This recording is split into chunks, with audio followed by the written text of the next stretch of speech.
Tempo uggioso per le vacanze pasquali in montagna, cielo grigio, qualche fiocco di neve in quota e temperature che sono decisamente invernali. Il turismo deve abituarsi a questi mutamenti climatici e quindi dobbiamo adattare le offerte in modo più flessibile possibile. Nessun ingorgo, traffico nella norma, un buon struscio a Cortina e tanti sciatori in pista. Andate a sciare? Certo, se c'è l'occasione non so ancora il posto e ci dirà il Signore, ci consiglierà dove andare.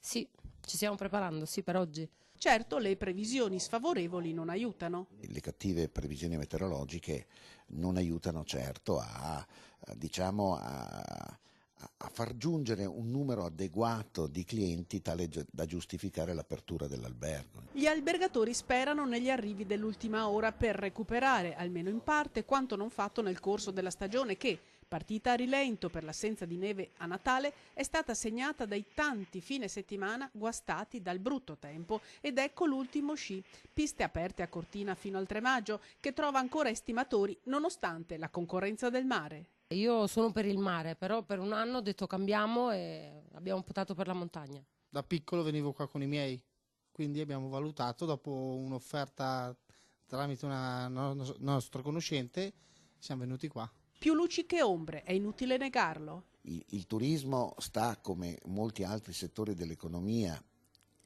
attraversando un momento di grandissima difficoltà.